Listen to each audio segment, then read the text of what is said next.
Oh no!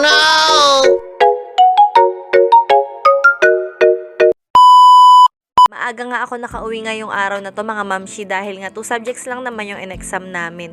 Midterm examination nga pala namin ngayon. Wala naman na kaming schedule ng exam mamaya so wala na rin kaming pasok. Kapag nga ganitong walang pasok ay kahit papano nakakadiskarte nga itong sila de Sherwin na makapamasada kasi ako na muna yung magbabantay ulit kay Chantal. Alam nyo mga mamshi, dito talaga sa part na to kami nahihirapan. Hindi kagaya nung dati na isama-sama ko pa si Chantal at nakakapamasada ng maayos yung asawa ko. Ngayon, hindi ko na siya naiisama.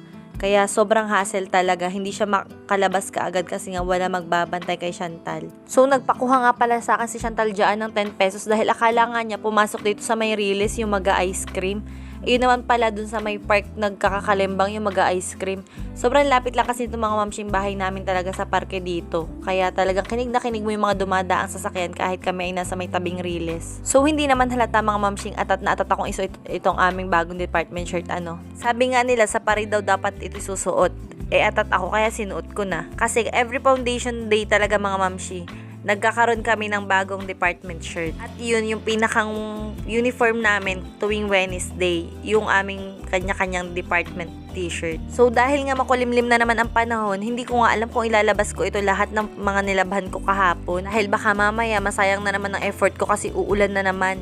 Dahil nga nasira yung tsinelas si Chantal kanina, yan nga malaking tsinelas yung gamit niya ngayon. Inakit ko na nga lang din talaga ito si Chantal dito sa may tindahan dahil nga hindi tumigil kauungot nung ice cream, wala naman nga dumadaan. Pinayagan ko na nga lang din siya na chicherya yung bilhin dahil nga madalang naman din silang makatikim ng chicherya dahil masama nga sa bata, syempre. Hindi ko lang din talaga mga mamshi maintindihan kung bakit yung mga bata is ang hihilig talaga sa maaalat. Pero masama yun, kaya hindi na ko naman palaging pinagbibigyan to mga to na kumain ng chicherya. Kasi mga mamshi, hindi nyo man na itatanong, itong si Question at si Chantal may history na sila ng UTI, kaya talagang madalang ko silang pakainin ng mga fries tsaka yung gantong chicherya. Nag-iingat lang ba? Nagtimpla na nga din pala ako ng kape dahil mawala na nga ang lahat, wag lang talaga ang kape ko sa maghapon. Dahil hindi pa nga pala ako nagtatanghalian mga mamshi, kung hindi pa kumulo yung tiyan ko. So, nagsandok na nga rin pala ako dyan ng kanin. Tsaka ang ulam nga pala namin is, nakita ko to niluto na Daddy Sherwin ay paan ng manok na may sili. So, ang sarap talaga.